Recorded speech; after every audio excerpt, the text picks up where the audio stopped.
So we're going to plunge back into this issue of the phenomenal field and the transcendental field. I I thought I could just skip it and go on to the next section, but there's so much that's interesting and important in there that we have to do that before we get to the phantom limb, which is also so interesting and important. But we have two times this we have today and Thursday, so we'll certainly do the phantom limb part on Thursday.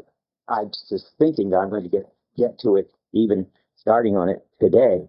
But let's go back to what is the, I mean, I'm still trying to get clear for myself and for you all, what is at stake in saying that this is a phenomenal field that we're studying, and then saying it's not a transcendental field, and then saying, well, yes, it is. It's a transcendental field if you understand it the right way. That's what's going on in that chapter. It's high-level sort of methodology and not phenomena. And it's tied in with the idealism issue again, which I hate to fall back into because I don't think it matters to what's important about Merleau-Ponty that he's an idealist, which I think he is. But this issue will come up again. And let's start. Thanks, Rick. So let's start with the phenomenal field taken as a transcendental field and why that's wrong on page 62. Oh, got the front. So where are we here? We're in the middle of the page, 62. That's, I mean, again, this is 1, 2, 3 pages in. You see phenomenal field in italics. So that's where we're starting. A criticism of the constancy hypothesis. Remember, that's the Gestaltist saying there's no important correlation between the stimulus hitting the sense organs and what we see. The criticism of the constancy hypothesis, and more generally the relation of the idea of the world, opened up a phenomenal field, which now has to be more accurately circumscribed. Well, the phenomenal field, in effect, says, well, if the constancy hypothesis is wrong, then we just have to describe the way the world looks. That's what the Gestaltist said. There's no other way to understand what we want to understand, namely perception, except to describe the perceived world. Describing the sensations and what's happening on the retina and so forth turns out to be almost completely irrelevant. I mean, you can't just put anything on the retina and see some utterly wild other thing. It sets up some boundary conditions, but it certainly doesn't correlate with the perceptual world. That's old stuff. So now we're going to go and look up the phenomenal field, and we have to describe it, and that suggests the recovery of a direct experience, which must be at least provisionally assigned its place in relation to scientific knowledge and to psychology and philosophical reflection.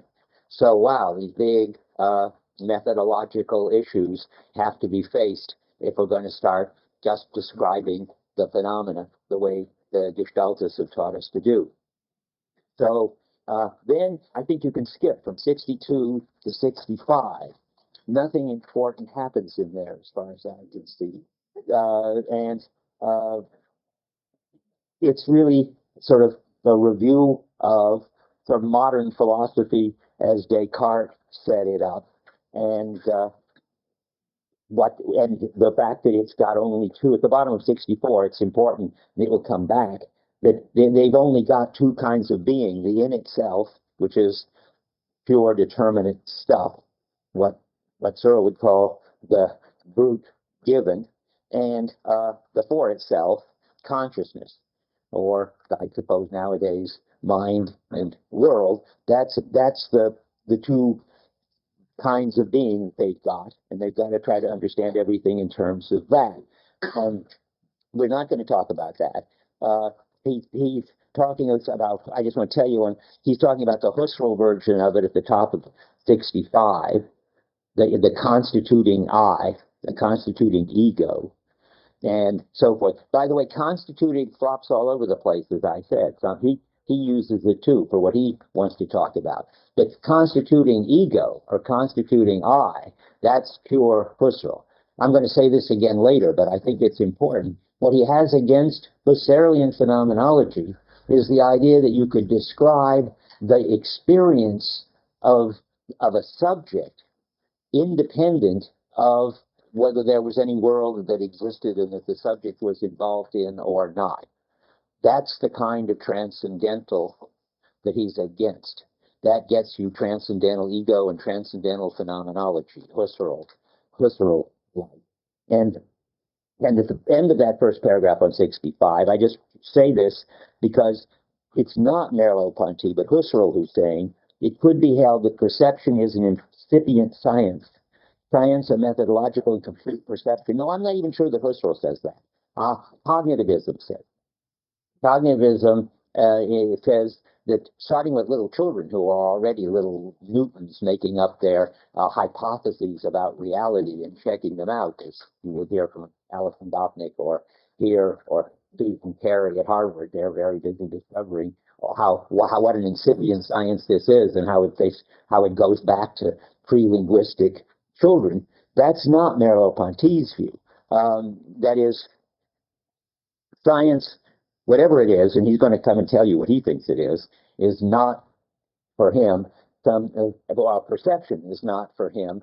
Making a lot of inferences from data as to what's out there until you get a reliable representation of the world. That's the cognitivist vision of it, and far from Merleau-Ponty. Now, what he's trying to do, and it seems like it is a kind of non sequitur to oppose that view to what he's trying to do, because it's so different, there's no common language even to say it. But his slogan is, at the bottom of 65, he wants a philosophy which explains the upsurge of reason in a world not of its making. That means he doesn't think there is any sort of rational structure to experience. You have to start with experience in its ambiguous, what's his word? Ambiguous is one of his words, with his indeterminate form, and find out how you get from there to the idea that there is something outside experience that's determinate, that follows laws, and that could explain why experience takes the form it does. For him, experience has to get to be more and more determinate and more, I guess he would say, logical. I don't know what the quite right word for it is. Rational, I guess, would be his word for it. You've got to explain it without assuming that there is any rational order out there that experience is trying to get right. It's not just a hypothesis making about the world, which will finally get the right hypothesis about what the sun is and the trees are and everything else is. And one of the ways he puts this is, whatever norms govern perception, and the Gestaltists find lots of norms. What counts as a better figure than this? What counts as equilibrium? What counts as similarity? It isn't because they correspond to some determinate, describable order out there, so to speak, in the universe. That's just the order that's just the way our experience organizes itself, and there's no reason behind that. But from that, we step by step develop the idea that there is a determinate world with causal and other kinds of rational connections. Okay. So that's what he's going to talk about. How we get from this ambiguous, indeterminate perceptual experience which we have to the idea of a determinate universe. And that's going, and I'm afraid we just have to go through it. It's sort of fascinating. I don't know why I thought we could omit it, because in the course of it, he goes through what's wrong with Husserl and the other kind of phenomenology, and he explains the cryptomechanism, how it works. And we have to do that little by little. One thing I want you to see on 68, though, no, that's not important. I mentioned something on 68 last time, but I don't want to mention it again. So The long transcendental view starts on 69. So remember, there is a phenomenal field. We're all agreeing about that. That's what the Gestalt showed us. We've got to describe experience. There's nothing. There's no other way to find out what it is or why it is the way it is. But to describe it in its own internal norms and order. That's fine. And then there's a way to take that phenomenal field as a transcendental field, and that's a bad move. So, and that starts to be the criticism on 69. I can't help telling you, maybe just for the sake of the ghost of one of the people involved, that the story behind this, I don't think I mentioned this. Have I mentioned Aaron Gurvich as a hidden figure in all this? Okay, well, Gurvich was a student of Husserl's who studied Gestalt psychology too, and saw that there was an interesting relation between phenomenology and Gestalt psychology, wrote his PhD thesis on that, and at Freiburg, and then the Nazis came, and he had to flee to France. And there, to make a little money, they had given some kind of job, they made him a lecturer at some sort of very marginal institution, and he lectured on the relation of phenomenology and Gestalt psychology. And guess who was in the audience? Merleau-Ponty, who had not yet written the Phenomenology of Perception and couldn't possibly have written the Phenomenology of Perception without Gurvich, and who gives Gurvich credit in about 3 footnotes. And Gurvich finally came to the United States and taught at Brandeis and finally got the sort of recognition he deserved by becoming a famous professor at the New School. But in the meantime, Merleau-Ponty had sort of taken over Gurvich's view, understood it, explained it, and refuted it. It was a little late for him to come on to the scene, and when his books were published, nobody paid any attention, and in a certain way, rightly so. Merleau-Ponty had seen further. Oh, I guess I could tell you another sad thing. Merleau-Ponty saw further because he read Heidegger, and because he saw that Heidegger saw what was wrong with Husserl. And Gurvich, because Heidegger was a Nazi and had driven Mr. and Mrs. Gurvich and all their friends out of Germany, except for having killed many of them, just couldn't study Heidegger. So he never made the move from Husserl to Heidegger that Merleau-Ponty made, and that made him, I think, irrelevant. But anyway, all that, believe it or not, is happening here on 69. So, at the middle paragraph is where he starts to talk about the Gestalt people, and he's criticizing the Husserl-Gurvich view that he heard through Gurvich. So let me just read that. Psychological reflection, once begun, then outruns itself through its own momentum. That's a thesis of Husserl's, that if you start with psychology and think it through consistently, you end up with his kind of transcendental phenomenology. And that's the view that Gurvich defended too. Having recognized the originality of phenomena in relation to the objective world, that's the phenomenal field, and the critique of the constancy hypothesis. Since it's through them that the objective world is known to us, it, that is, psychology, is led to integrate with them every possible object and try to find out how that object is constituted through them meaning the Gestalt phenomena. At the same time, the phenomenal field becomes a transcendental field. Since it is now the universal focus of knowledge, consciousness definitely ceases to be a particular region of being. That's a very dangerous move.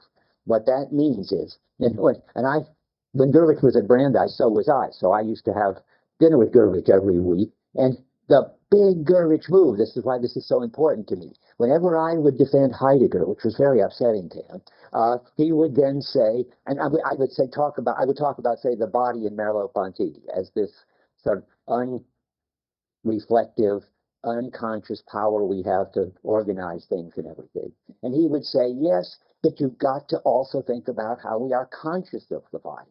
That's the last question that a phenomenologist has to ask. That's what's happening here. The Husserl-Gurvich way of doing things is to finally always ask, and how are we conscious of that? And we, as this kind of conscious, transcendental ego, must be organizing all of this, given our mental machinery and what's given to our consciousness. And it's that which Merleau-Ponty is questioning. I mean, you can only see it later. We'll get to it more when we get more to the body issues. But the really interesting question that used to come up between me and Gurvich all the time was, to what extent are we conscious of our body, and how? And to what extent must we not be conscious of our body? Must it be completely transparent when we're coping in flow? And then why do you think there, and what do you think is the consciousness of that? And so this is what the issue is. So let's go on. Consciousness isn't a particular region of being anymore, a collection of mental content, and so forth and so forth, skipping down. It goes out of being confined within psychological reflection. It can no longer be a question of describing the world of lived experience, which Merleau-Ponty likes, which it carries within itself like some opaque datum. It has to be constituted. What? That seems like I messed it up by leaving out something. Let's try it again. So we've got consciousness as a particular region. I'll try that again. A certain collection of mental contents. Consciousness, no longer resides or is no longer confined within the domain of forms, which the psychological reflection had recognized. That's Gestalt. But the forms, like all things, exist for it, consciousness now. Is it consciousness or the phenomenal field? I think it's consciousness, because back if you see consciousness defines so-and-so, then after the semicolon it, and it makes philosophical sense that way, I think. Let's do it, and if it doesn't, I'll retreat. Right. The reason why I did that is the previous sentence about the phenomenal field, yeah. And again, sense it, so then that. Well, let's see. Where's that? Let's go back to the semicolon. No. I thought it was pretty clear. That's why I'm surprised. It's like all things exist for it. Does anybody have a sense about that? That's it. It looks like, I think it's got a point, that since it is now the universe close to knowledge, and that refers to the phenomenal field. Wait a minute, where now, since it? If you go back to 7. Oh, I still haven't found it. There's the phenomenal field. So since it is now the universal focus of knowledge, consciousness. See, I think the consciousness, the it is one of these, it's a construction where the it refers ahead to consciousness, not back to the phenomenal field. I think. Let's try that. Since it is now the universal focus of knowledge, consciousness definitely ceases to be. Yeah, consciousness is the it, in that sense. You see what I mean? Okay, so I think it's it down there too. Consciousness can no longer be a question of describing the world of living experience which it carries within itself, because I'm conscious of everything. That's the Gurvich idea. Like some opaque datum, that is, inside of consciousness is everything. Consciousness doesn't need to, well, I don't know what that means. Like an opaque datum. I thought I could explain that, but I can't. It has to be constituted. What is that now? Which it, no, it can no longer be a question of describing the world of that. It is just a prepositional it or something. It can no longer be a question of describing the world of living experience, which it carries within itself. That it is consciousness, transcendental consciousness. Like some opaque datum, it, now what is it? Has to be constituted. I think that's the transcendental field. I think that's us spelling out everything that's inside of consciousness. It can't just be an opaque datum. It's all going to, which would mean something I wasn't conscious of. And everything everything is something that I experience, and therefore everything is something that I'm either directly or marginally conscious of, and phenomenology is going to spell that all out. That's what this says. Because you'll see in just a minute it's going to turn against that view. But it sounds very plausible. So let's see now. What were we? The process of making explicit, that's the constituting. Making explicit all of the stuff that we're conscious of, which had laid bare the lived-through world, which is prior to the objective one. Well, that could be Gestalt psychology, too. Sorry. That's probably Gestalt psychology. They laid bare the lived-through world prior to the objective one. Now, now that process, this is, remember how the psychology goes beyond itself, off the deep end, so to speak. That process is put into operation upon the lived-through world itself. That's the Gurvich kind of question, and how are you conscious of that as a phenomenon? Whatever you'd say, whatever at dinner, no matter what it was, we were eating it or talking about it, was always that question. And so now, it's upon the lived-through world itself, thus revealing, prior to the phenomenal field, the transcendental field. Voila. The transcendental field is the constitutive making explicit of all the content of transcendental consciousness, and transcendental consciousness covers everything. There's nothing that we can talk about that we aren't conscious of. That's the move in here. To say, well, we're going to talk about the way the body is invisible when we're in flow, the sort of sports view of the body, somehow that leads these people, and I know it from experience, to say, well, we'll just have to figure out how we're consciousness of that. Otherwise, how are you people going to talk about it? Which just seems wrong, and that's what we're going to find out in a minute. Okay, the system, self, other world, is in its turn taken as an object of analysis and is now a matter of awakening the thoughts that constitute other people.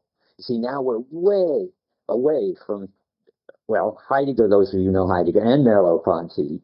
There's a kind of being with that you don't constitute in your own inner individual consciousness, as if your consciousness preceded being with other consciousnesses, which is what Husserl thinks. He wrote 3 big, fat volumes on inner subjectivity, trying to get from the world of inner ownness, as he would have called it, to the shared world. And those, how many know Husserl? Probably very few, but just curious. Anybody know Husserl stuff that you had in some other? How many know Sartre? I'm wondering about that. Neither. Well, isn't that interesting? Because Sartre is completely Husserlian on this. He spends a lot of trouble in being in nothingness, showing how, starting with what is obviously given, me, with my own stream of experience, transcendental consciousness, I could get to believing that there were other minds, giving meaning to the very idea of other minds. It isn't an empirical question. It's not like in Descartes, how do I know that there are other minds behind these coats or something like that. It's how in the world I could even make sense of other minds, given everything I've got is always content of my mind. And they have interesting ideas about this. Empathy, and, oh, never mind, because they're all obviously wrong anyway, as far as I can see. Be completely convinced by Heidegger that we are being with from the start. The baby's being with before it's even born, apparently. The fetus gets in sync with the mother's voice and so forth. Now, so let's see. So how do we constitute other people? Myself as individual subject. See, myself as individual subject means sort of not transcendental ego, but Hubert Dreyfus, somebody who has properties that you see and I see and disagree about what you think I am and what I think I am. That's all constituted within this transcendental consciousness, which even isn't Hubert Dreyfus yet, without me constituting you and having views of me. And you can see why you could write 3 volumes about this fact on this subject. That's a suspicious thing when you can do that. Heidegger says that you could tell a good philosopher because he writes very short books and papers. And there's something to that, I think. So Husserl is all tangled up in this. Now let's see. So where are we? The subject, thoughts of constitute other people, myself, and the world as a pole of my perception. That's what we want to do in Husserl. This new reduction would then recognize only one true subject, the thinking ego. This move from Natur naturata to Natur naturans, that means, as he explains, from the constitutive to the constituting, they're constituting this wrong thing, would complete the thematizing begun by psychology and would leave nothing implicit or tacitly accepted in my knowledge. This is, by the way, a brilliant summary of Husserl's whole story about how you get from psychology necessarily to the transcendental reduction. Would leave nothing implicit or tacitly accepted in my knowledge. It would enable me to take complete possession of my experience, thus equating thinking and thought. Such is the ordinary perception of a transcendental philosophy, and also, to all appearances at least, the program of transcendental phenomenology. Did I say something wrong? Yeah. Where? The ordinary perspective. Yeah, I misread. You can't, stop me when I just don't see what's on the page. Okay, so now another aside. This intellectual background is something that's so interesting and important.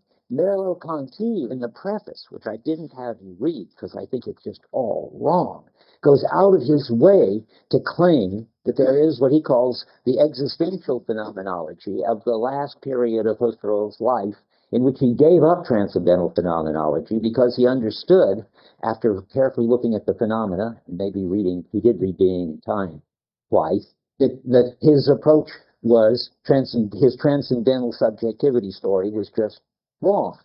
And I didn't ask you to read it because I think that's just wrong about Husserl. He stayed a transcendental phenomenologist believing in transcendental subjectivity to the end. And now what do you get? A footnote, which is, he says that Husserl stayed transcendental phenomenology. And then he says, it is set forth in those terms in most of Husserl's work, even in those published during his last period. Looks like the book is refuting the preface. They're having an argument with each other. Well, they are. And this is a clever footnote. This is to say, I realize that everything Husserl published was transcendental phenomenology, but I, that is Merleau-Ponty, have read the unpublished manuscripts in Louvain, which he had before anybody else. And if you'd read them, you'd see that he'd really given up transcendental phenomenology. So you have to understand, even those published during his last period underline. So this is just, then it turns out, as far as I understand it, I've never seen, in reading the unpublished manuscripts as I did once upon a time, anything that holds up to this claim that Husserl ever gave up transcendental phenomenology, published or unpublished. And in the latest, well, and now it's about 5 years old, publication of Husserl stuff, they're still publishing Husserl papers. He wrote, I forget, was it 5,000 or 50,000? I think it's like 50,000 shorthand pages in his lifetime of just constantly writing about the phenomena. Anyway, they published his own sort of obituary. That is what he wrote just before he died, just for some, I don't know what magazine or encyclopedia that wanted to know what he was famous for. And he claimed he was famous for discovering the transcendental reduction and transcendental subjectivity. That was his sort of claim to being a great philosopher. So it's unlikely that in the unpublished manuscripts he'd given it up. That's just an aside, yeah. You think it's right what transcendental means in this context? Okay, What is transcendental psychology? What is transcendental phenomenology? What is the transcendental field? okay. What is the transcendental Good. Transcendental always goes back to Kant.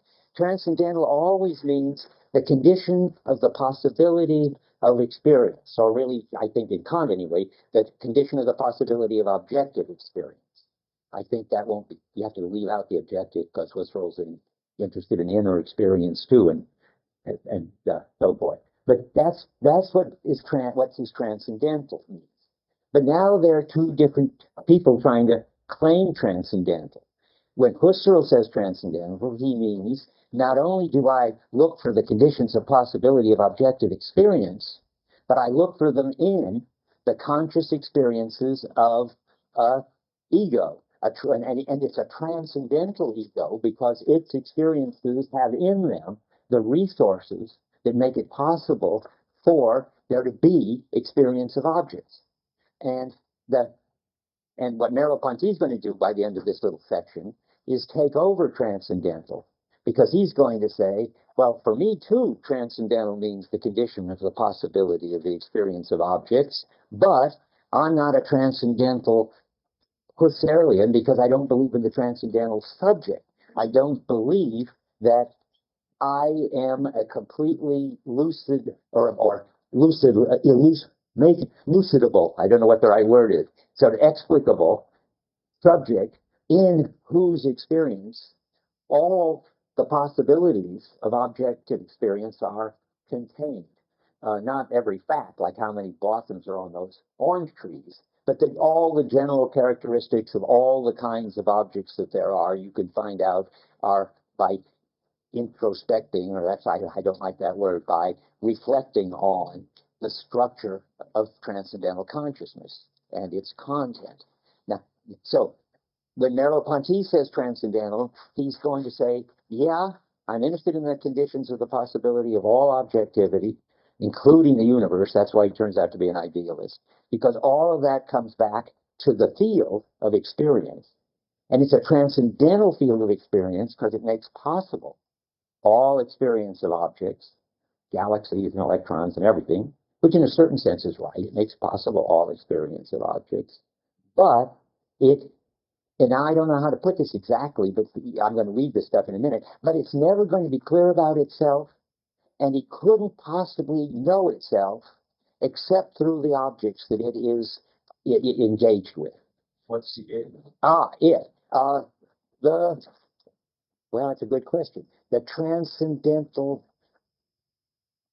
philosopher, like Merleau-Ponty, can describe the perceptual world, and in that world will be an ego with experiences, but the idea that there is an ego with experiences which is the source of it all and completely clear to itself, that you can perform the reduction to talk like Husserl, leave out the world, study the conscious experience of a thing separate from the world, the transcendental ego. You can't do that in Merleau-Ponty. The phenomenal field, which is me in the world and all you in the world together, is the condition of the possibility of all objective experiences. Does that help any? I mean, that's really what's the issue here. If we just articulate these precise relations between the phenomenal field and the transcendental. Yes. Then my own question, which I think. Well, let me try that. The phenomenal field is what everybody agrees on. That's what the Gestaltists got to. That's just the field of perceptual experience. That's the perceptual world, I think it's safe to say. Now, that comes out of transcendental field in two different ways. One of them is that's that gets understood as the conscious experience of a self-sufficient subject who is the source of all objectivity and all order. That's Husserl. The other one is the perceptual field, the phenomenological field, gets understood as itself is what's self-sufficient. And objects and subjects are sort of precipitate out of it for because of its structure. When we meaning empirical people like us do phenomenology and explain its structure, we do a kind of, well, now I think he wouldn't want to call it transcendental phenomenology because that's Husserl copyrights that. We do a kind of transcendental existential phenomenology because we, and this is the crucial term, I'm going to get there in a minute, we have to describe the world from within it. We can't bracket it. We're not self-sufficient transcendental subjects. It's only that we will describe as far as we can and make explicit as we can the world that we're in, but we'll never be able to describe it all, make it explicit all, even become conscious of it all. That's the Merleau-Ponty idea. Does he have an argument thing? Like, it seems like we can know. Well, let's, okay, good. Okay, yeah. His argument is, and now we're going on page 70, we turn into straight Heidegger. And his argument is, if you stick to the phenomena, I'll say it first, you discover that there's a kind of facticity that you can never get behind your throwness. These are Heidegger slogans, that consciousness can never get clear about itself, that I could never get clear about my history, that I'm always doing all this phenomenology from a perspective which I have inherited from my culture and my family and my history, a perspective I can never get clear about because I'm already in it. You can get clear about those limits, yes, but you can't get how. Yeah. Why not? I mean, if I say, look, why not? But how?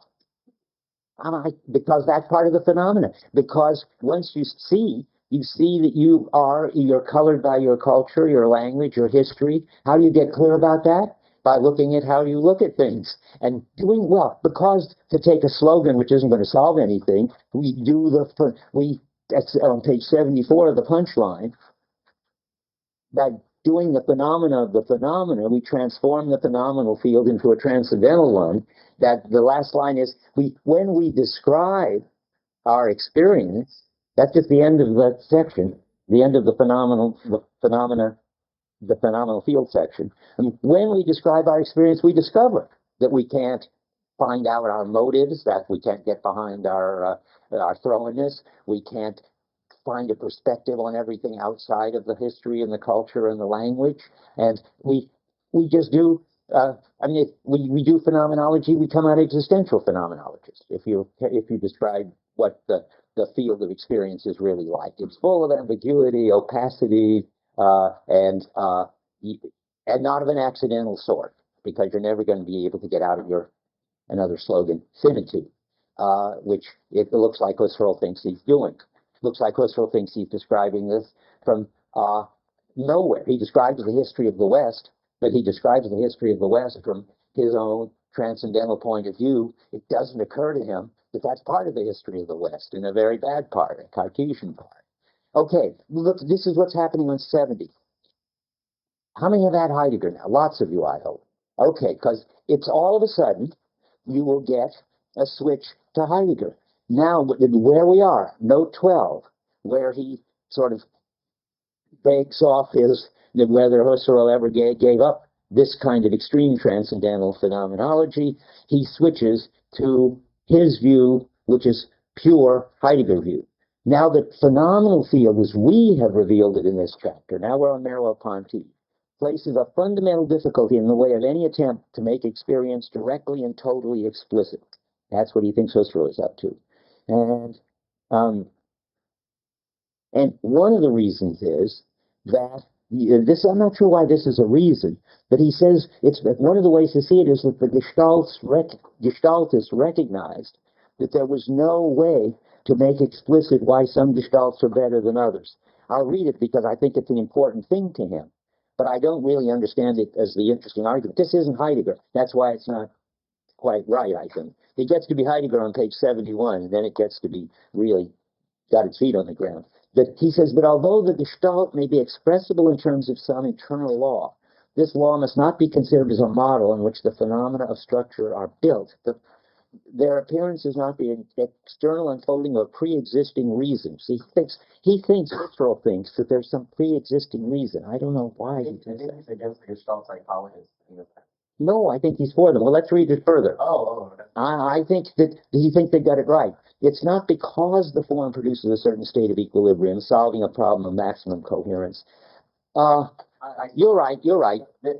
He agrees with the Gestaltists as Gestaltists, but he was disagreeing with their metaphysics. Yes, that's the way to put it. Let's put it very clearly. The Gestaltists, when they describe it, don't try to find in experience why this is considered a good form, and this is considered equilibrium, and that isn't. They're just describing it. That's good. Then they've got a metaphysics, which is a funny kind of metaphysics, which he thinks is just quite wrong, which is to say, but of course the reason why, let's say this figure looks balanced and this figure doesn't look balanced is because the brain representation of these two figures, one of them is solving a problem of least energy better than the other. Their model is sort of a soap bubble. A soap bubble manages to get round by getting to the least energy. If you get all your particles distributed, if you're a soap bubble, so that there's the least energy required, you turn out to be round. And their model is that there is some kind of, if Merleau-Ponty sort of dismisses an economy of energy, which explains the Gestalt norms. And he thinks there is no economy of energy to explain it. You can't just turn to the brain and to principles of least energy to explain it. That's what he's talking about here. And so he's saying it's not because the form produces a certain state of equilibrium, solves a problem of maximum coherence, in the Kantian sense makes the world possible, and so forth and so forth. I don't think he's going to talk about the economic thing here, of the energy story. It is the very appearance of the world and not the condition of its possibility, the birth of a norm and not realized according to a norm. That's pointing toward the energy story. It is the identity of the external and the internal and not the projection of the internal in the external. I don't know why he puts it that way. Anyway, we can talk more about that. Does that surprise you? I mean, No. Well, I mean, I feel that last part, saying that the guitar psychologists are making this mistake that there's a phenomenal world and the objective one, and that kind of the phenomenal one is kind of built up. Yes, and grounded in the principles of Gestalt psychology have to be found in the physical world, in the least energy story, and they're looking for it in the brain. And he thinks, and those people think that because they failed to find it, they were discredited. Now, Merleau-Ponty thinks because they were looking for it, they should have been discredited. I mean, it was the wrong question to be asking, he thinks. Okay. Now comes Heidegger, starting at the bottom of 70. If a universal constituting consciousness were possible, that's Husserl, the opacity of the fact would disappear. If then we want reflection to maintain in the object on which it bears its descriptive characteristics. This is sort of talking to Rick. And then if he's going to say now we've got sort of description on our side, its descriptive characteristics, and thoroughly to understand that object, we must not consider it a mere return to a universal reason and see it as anticipated in unreflected experience. We must regard it as a creative operation which itself participates in the facticity of that experience. Well, that is pretty opaque, but that's just, I'm glad I prepared you for it, I think. To participate in the facticity of the experience means you can't stand outside and get it all clear. You're in it, and you will not get it clear. And then you can make a whole list of ways you can't get it clear. Let me just say one more thing before you say anything, because I want to finish this sentence, or the next sentence. That is why phenomenology alone of all philosophies talks about a transcendental field. Now that's very important. That's how to distinguish him from Husserl. Husserl talks about a transcendental ego, which is this metaphysical consciousness in which everything is implicitly is clarifiable, even though it's not all clear, because it's what does Husserl say, an infinite task to do the job. But it's nothing short, there's nothing there that couldn't be made clear and explicit. And the transcendental field talk, according to Merleau-Ponty, means that you understand that it's the perceptual field that's going to be the condition of the possibility of experiencing objects in general, Kant, but it's not going to be something that is a self-contained sort of res cogitans for itself entity. The transcendental field is this. It's the perceptual world. That's the condition of possibility of objects in general. And that's the big distinction, which I think I sort of made clear, I hope. Go ahead. The opaque datum from 67 comes back again in 71. Yes. So I'm kind of, is the opaque datum just a poetic version of the dead impression he talks about at the beginning of the chapter, in contrast to the living impression used by the Romantics? Did you hear of it? I don't know. Where does it come back? Well, right after we only talked about the opacity of the fact that disappears, the opacity of the fact sounds a lot like the opaque. No, well, I don't think so. That's why I got puzzled. I mean, I don't know. The opaque datum is something that the phenomenologists have to deal with and do. Where's the first mention of where I said I don't know what it means? Now we have to find it. You got it? Yeah. Oh, bottom 69. No longer be a question of describing the world. Is no longer, I see. It can no longer be a question of describing the world of living experience, which it carries within itself, like some opaque datum. No, I don't know what it means still, but that's meant to be a criticism of the transcendental ego of Husserl, that he's got in it all this unexplicated experience, which you could make explicit. That's why I don't know why. I mean, why would he call that an opaque datum? It has to be constituted. That means made explicit. The process of making explicit.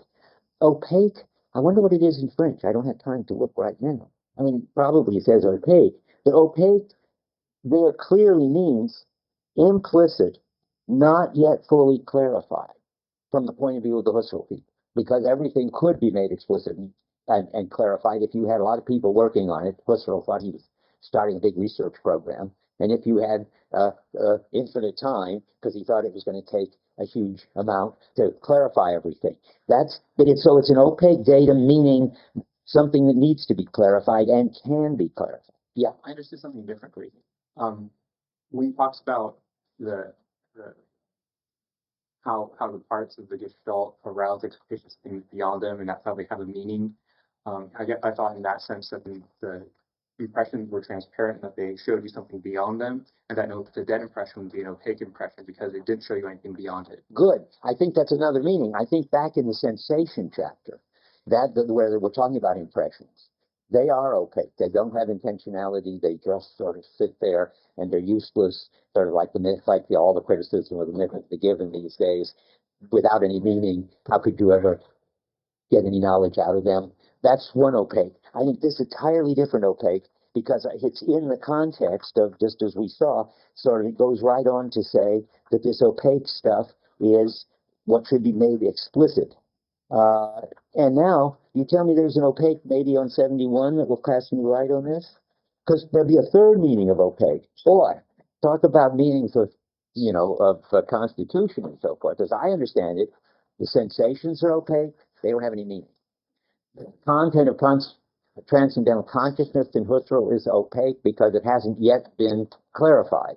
It's opaque relative to how you would spell it out if you could describe everything inside of our experience as experienced without having to talk about the things, just the experience of the thing. Now, what's the third opaque? That's Heidegger facticity. That's, you can't get behind your throwness. You don't know what your motives really are. You don't know what your history is making you see that you think is just out there and is really part of your perspective and blah, blah, blah. That's opaque in the neat sense, the strong sense that you can't clarify it. It's funny. I'm glad you brought it up. I think it's really kind of amusing. Opaque to Husserl means not yet clarified, and opaque to Heidegger means not clarifiable. And neither one of them are talking about sensations. That's my guess. So back to where we were. We're almost done with this, but it's so condensed. I got to see where I am. I left behind my notes long ago. Okay.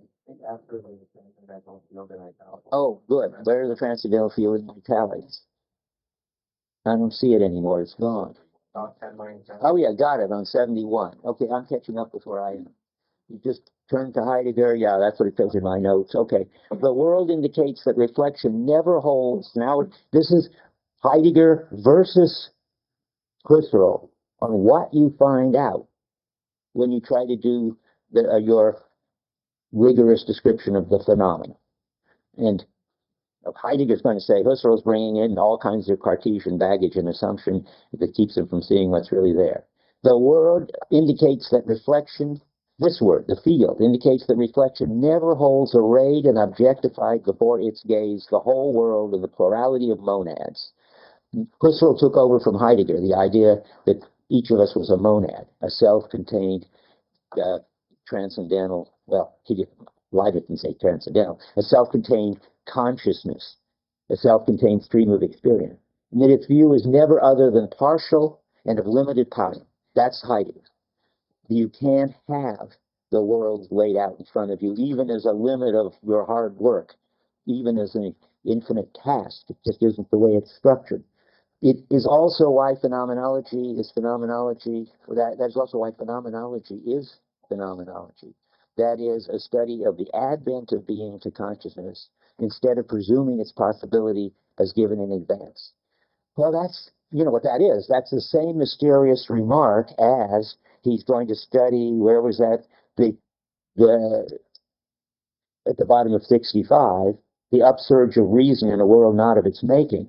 I never fully understand that way of talking, but it's certainly got to do with the idea that order in our experience isn't something that you can presuppose is already there in an objective world. But the question is how our experience organizes itself so as to be rational and ordered. That's a subject. That's something he thinks is perfectly fine to discuss. That's what he's going to go on to discuss in the next few pages.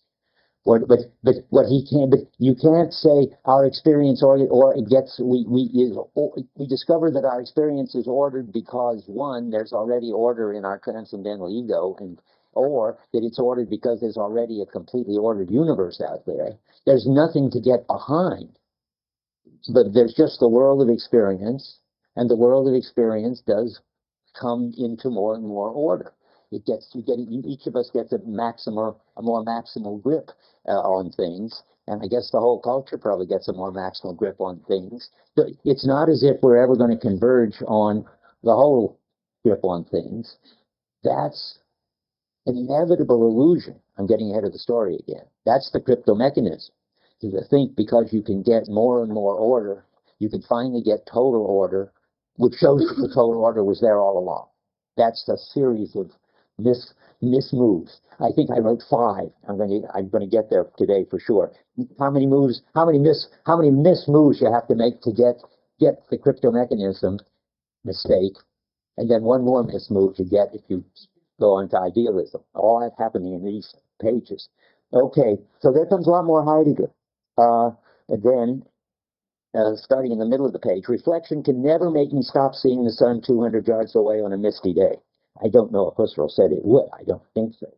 He's getting carried away with the non-determinate, non-rational order of the phenomenal world. It's got illusions in it that you can't get rid of. Maybe he thinks Husserl is a kind of intellectualist who thinks that if you could really get clear enough about the moon and perception, the moon illusion would go away. He probably thinks that Husserl thinks that, but I don't know. I doubt if he does. But I think he thinks that Husserl doesn't appreciate the way the perceptual world has illusions and hallucinations just in it, and you're not going to get rid of them. Like you're not going to get rid. You can't see the sun you can't see the sunset as an Earthrise.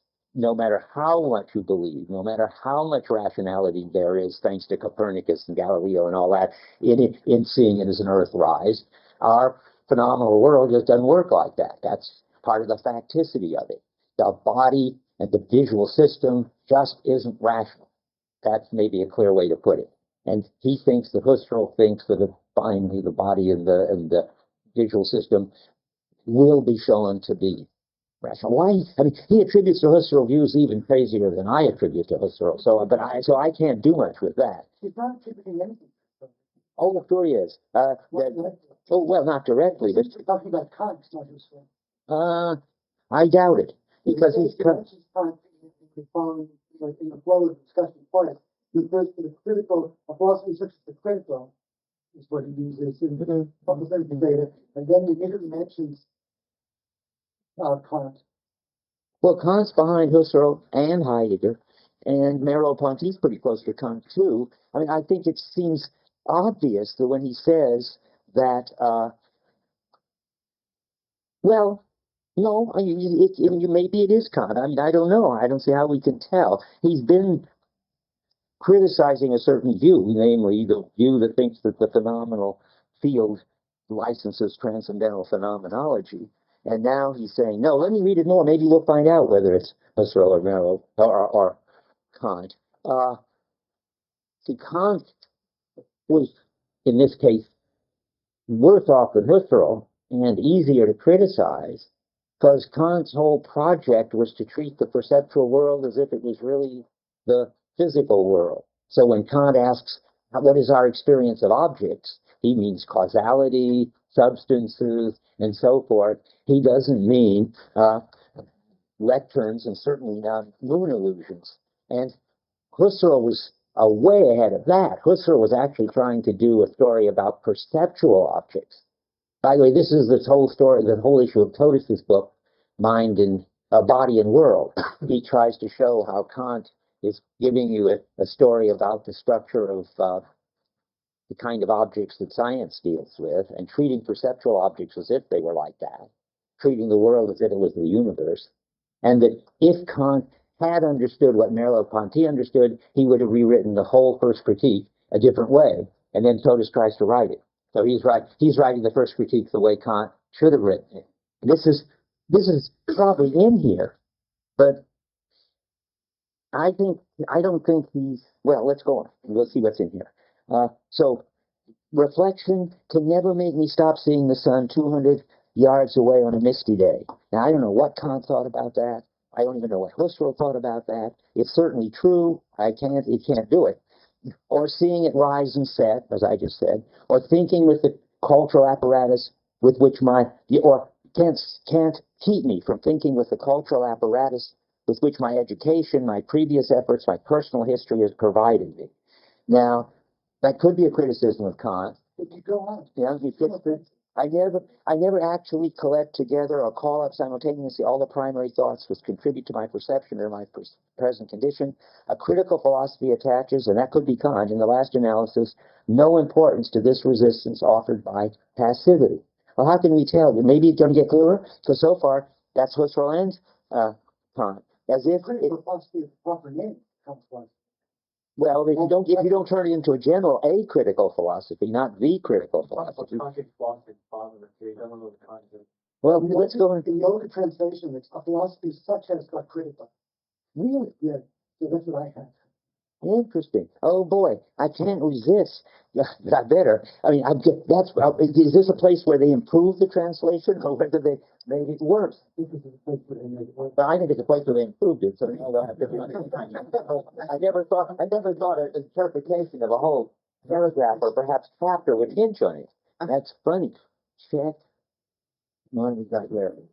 Page 71 in the print.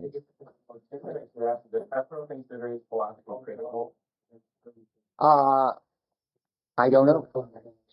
See, I can't. I mean, I'm not ready to believe that this could possibly have switched to a discussion of Kant, because all he's got on his mind, of course, Kant is in the background. But I think acritical philosophy is exactly what he should say. That's a philosophy that tries to find the rational basis of all objective experience. And Husserl does, and Kant does. But if you think, we'll have to look. We're going to look at this in the French. You familiar with Kant? Oh yes, it's a big deal for Husserl. Passive synthesis, a whole book that thick on passive synthesis. But that's his response to Kant. Kant thought that synthesis is done by concepts in imagination. Right. And Husserl thinks that synthesis isn't always done. I mean, sometimes it is.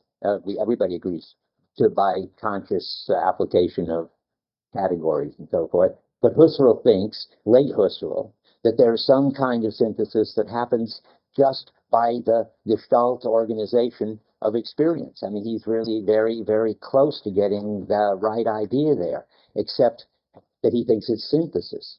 And then Merleau-Ponty is going to criticize that later on, because synthesis presupposes that there's some kind of elements there that need to be put together. Whereas if you really believe in passive whatever, you just say experience organizes itself this way. Nobody synthesizes. Synthesis is a Kantian term.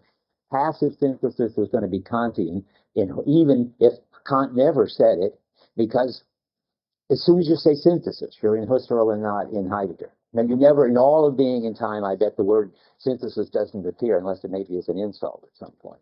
But it's all over the place in Husserl. I mean, that's because that transcendental ego does all this, even if it does it passively, whatever that means. Okay, let's go on. It's fascinating. A critical philosophy attaches, in the last analysis, no importance to the resistance offered by passivity. Okay, now, certainly Kant doesn't. In a certain way, Husserl does, because he thinks that he's got to explain it as passive synthesis. So let's go on. As if it were necessary to become the transcendental subject in order to have the right to affirm it. Good, tell me where. Not necessary. Yeah, let me try that again. A critical philosophy attaches, in the last analysis, no importance to this resistance offered by passivity, like the moon illusion. As if it were not necessary to become the transcendental subject in order to have the right to affirm it. What does that mean? As if it were not necessary. Is that the same in the other translation? As if it were not necessary to become a transcendental subject in order to have the right to affirm it. Well, I think Husserl, I don't know about Kant, but Husserl thinks that you don't have to worry about passivity, because it's just there. Whereas, from Husserl point of view, you have to, or I can't say Kant because I don't know. From a Husserl point of view, it would be necessary to become a transcendental subject in order to have the right to affirm it. Oh, no importance to this resistance offered by passivity, as if it were not necessary. I think that means that Husserl thinks that once you're a transcendental subject, you can affirm the resistance of passivity while at the same time trying to take it over and explain it. But that sentence is absolutely incomprehensible. I'll try once more and then I'll go on. A critical philosophy attaches in the last analysis no importance to this resistance offered by passivity or passivity. That's sure. That is, it doesn't care how we're integrated in the vital world, to talk another way, into the historical world, how our body does all sorts of stuff that our minds don't understand and would get in the way of. A critical philosophy doesn't pay any attention to that, which Merleau-Ponty wants to pay lots of attention to. As if it were not necessary to become the transcendental subject in order to have the right to affirm it. I don't know what that means. Yeah. I don't know what that means either. But if you read the first part of the sentence as a sort of continuation of the thought posed in the previous sentence. So he says, I never actually collect together or call up simultaneously all the primary thoughts. That is to say, I'm never conscious of synthesizing actively. That's right. And then he says, here's how I'm reading it. Kant and the critical philosophy fails to acknowledge this point and thus makes no room for the idea that the relevant synthesis is passive. So it's an endorsement of Husserl as against Kant. Whoa. And I think there's this very strange paradox in your interpretation of Merleau-Ponty. Every time he says something nice about Husserl, you say he doesn't know what he's talking about. And where did he ever say anything nice about Husserl? Well, that was the reason you asked us not to read the preface, because it's full of nice things about Husserl. It's because he was afraid to agree with the Nazis. Yeah, I still think so. And every time he says anything nice about Husserl, and he contradicts it when he admits it isn't in the published writings. I mean, that's a serious problem. Well, that's what I can't imagine. I've got to go back and look at it again. Not because I can't imagine him saying something nice about Husserl, though I don't know where he does, but I can't understand the sentences. Lots of people on doing reflection don't understand or see but don't give any special weight to the passivity. That's the first thesis, right? Okay, we all agree about that. Now, a critical philosophy, or Kant, or Husserl, we don't know what, attaches in the last analysis no importance to this resistance offered by passivity. I think that's going to be true of Kant and Husserl. As if it were not necessary to become the transcendental subject in order to have the right to affirm it. You're right.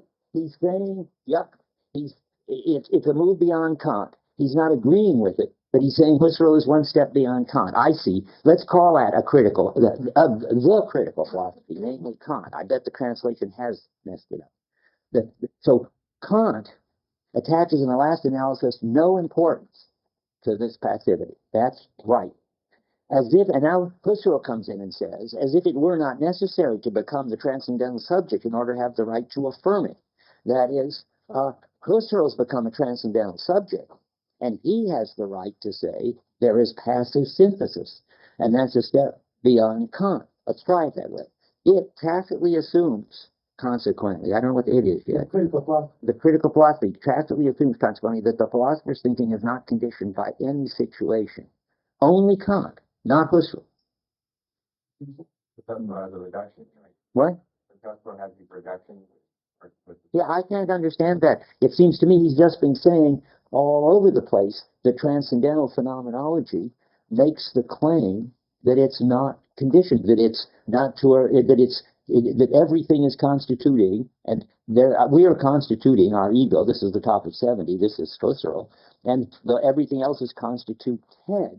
Now, I think he must be saying, well, at least Husserl thinks. I think he thinks that Husserl thinks that you've got to be a transcendental subject who sees that everything ought to be made explicit and actively organized by the transcendental ego, to see that there's a problem of passivity. and affirm it. So, wow, late Husserl sees passive synthesis. That is interesting. And you couldn't, according to Husserl, I think this says, see passive synthesis if you didn't think that there was all of it was would have been better if it was all active synthesis, which Kant maybe thought. Whereas Merleau-Ponty thinks that you don't need to be a transcendental ego to affirm passive synthesis. It's all over the place. All you have to do is be open-minded. You see the moon big on the horizon. You see the sunrise and set. You know, there's no big deal in affirming passive synthesis. That's the structure of, the passivity is the structure of perceptual experience. It organizes itself according to its own rules, doesn't care what we believe, doesn't care about what would be rational. It just does it. And now, to think that there's a problem of passivity and write a whole book about it, you have to be a transcendental ego who thinks that in the end it must all be explicable. And then you introduce the idea of passive synthesis. That's something Merleau-Ponty will never say. And you worry about it. How about that? Does that help? Then I can understand the sentence. Yes, I'm not sure. If you go a few sentences further along, Okay. he's talking about, well, he writes, this is why, maybe we need to read the intervening stuff. But he says, eventually, he says, this is why the problem of the knowledge of other people is never posed in Kantian philosophy. The transcendental ego which fits this factor, that's evidence that That's clearly Kant. Yeah. Right. Yeah. Which is discussing is just as much other people's as mine. Right. Analysis is being felt located outside me and has nothing to do but to determine the general conditions which make possible a world for an ego, myself or other equally. So it never comes up against the question, who is thinking? That's good. Now, That's right. differentiating himself from Husserl there, Yeah, or where to combine? I see. So what he's saying there, I think, from other things I've read, he's congratulating Husserl for having written all these big volumes of on deducing intersubjectivity from transcendental subjectivity. And why? Because at least Husserl recognizes that there are a lot of transcendental egos. I mean, he says that. And Husserl says it, and Merleau-Ponty says, and boy, that's a step in the right direction. Kant, you can't tell when you read Kant who this transcendental ego is. It seems to be just something everybody participates in. I don't know when you read Kant how Dan Warren or Anna Ginsberg or whoever taught it deals with this. But in Husserl, it's very clear that there's a plurality of transcendental egos, and each one of them is synthesizing the world. That's why he likes Leibniz's monadology over Kant on this point. But I guess we all agree, but in his Heideggerian vein, Merleau-Ponty's going to say, of course, we don't have the problem of trying to show, deduce other egos. And now I'll just give you a slogan. It turns out in the chapter on other minds that we have intercorporeality, that it's just something constitutive of the way our body works, that we're in sync with other people's bodies. So if you threaten me, I duck back, not because I figure out that that's dangerous, not because I think that if I were doing that gesture, I'd be angry, so you must be angry. I just do it. And there we get to mirror neurons and stuff that people know about now. But it could be that the way our body works, we are able to be in sync with other minds in other embodied minds. But and therefore he thinks that Husserl got one step ahead with Kant, but he got it wrong. That's true. I keep reading. I think that encourages you to think about it sort of getting one step right. Right after who is thinking, thought says, if on the other hand, contemporary philosophy says it's being that's Husserl. Yeah. And if other people become a problem for it, yeah, it is because it's trying to achieve a more radical self-discovery. I mean, he goes on to explain what I think is the growth stage, and then he goes on to explain the Heideggerian perspective. Does he do intersubjectivity there? I don't remember. And being with. Let me see. Let's go back. Yeah. The very first sentence, very first page of the book, he says that these wonderful ideas of Heidegger's have their roots in Husserl.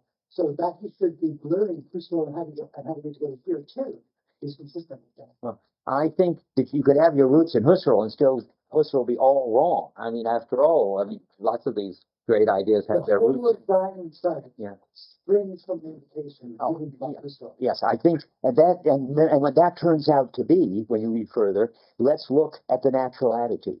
And then he says, of course, Husserl got the natural attitude utterly wrong. But the idea that we should not, not do Kant in this case and look at everything from the point of view of sort of scientific consciousness, but look at it from the point of view of an everyday natural world, that's good. Husserl made a big move. No philosophers had ever really said, let's pay attention to the natural attitude. Husserl says it, and in 3 pages he's got it done with. And performs the transcendental reduction, and the natural attitude just turns out to be a mistake. But I think being completely disingenuous and lying, he's doing everything he can to give Husserl credit. Anyway, we obviously have a very different way of reading this. Yeah. You talked about the confusion about how there can be unity with transcendental egos. I can't really follow all of the conversation because I haven't read the critique. I have read the groundwork. When we talk about transcendental egos, are we talking about the same transcendental Something rather as the numinal self? No, we're not going to. How many have had Kant? Well, I mean, I won't go along, but I mean, I take it that what we're supposed to think in Kant is that the transcendental ego, which is what unifies the objective world, isn't individuated, but the numinal self, there are as many of them as there are people, because each of them is morally responsible, and it's certainly very important that every individual is going to go to heaven or hell and is morally responsible. The transcendental ego is more a kind of logical structure, the structure of the categories. And you don't even want to remember that the first edition was too psychological, and it made it seem like it was something individuals might be doing. So the second edition of the critique makes it all completely abstract. So anyway, I'm not going to do Kant, but you could and do, and I think Kant does, not individuate the transcendental ego, still individuate the numinal self in the second critique. We shouldn't be doing Kant. We got our hands full. So let me go on. Wow, this is getting much, much more interesting than I had imagined. Where are we? I got to read every sentence. Starting from the spectacle of the world. Is this where we're supposed to be? Which is that of a nature open to a plurality of thinking subjects. Okay, now that's what he thinks is the natural attitude. That's what he thinks we should be studying. That's what he wants to start. But now, it then comes, Husserl switches it, or I think, Husserl, transcendental phenomenology, look for the conditions which make possible this unique world presented to a number of empirical selves and finds it in the transcendental ego. That's pure Husserl, because Kant doesn't have a number well, maybe he has a number of empirical selves, but I'm sure that must be Husserl. Transcendental ego, I don't even know if that's Kant terminology. Anybody know? Does Kant talk about transcendental ego? So that's got to be Husserl. No, he does. He does? Oh, really? Okay.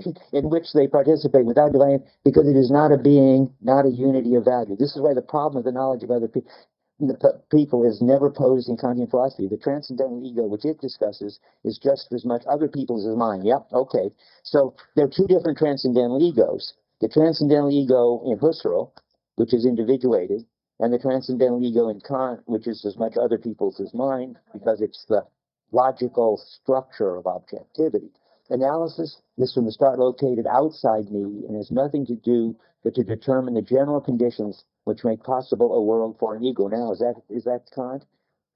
Never posed the transcendental ego, which it discusses, that must be Husserl, is just as much other people. No, that's Kant. Clearly Kant. Just as much other people's as mine. Analysis from the start outside me has nothing to do but to determine, that's Kant, the general conditions that make possible a world in general. The transcendental unity of apperception is the condition of the possibility of objective experience in general. I taught my daughter to say that. Cocktail party. Big success. Even better in German. But now let's see, where are we? And nothing to do to determine the general possibility. Okay. Well, it has nothing, to determine the general, it means a possible world, myself or others. And so it never comes up against the question, who is thinking? Kant says. But on the other hand, that's what he said. Contemporary philosophy, that's clearly, we got a big question. That's either Husserl or Heidegger. We have to find out. They could, what? Differentiates Husserl from Heidegger. But they're both contemporary philosophy. Let's see what happens.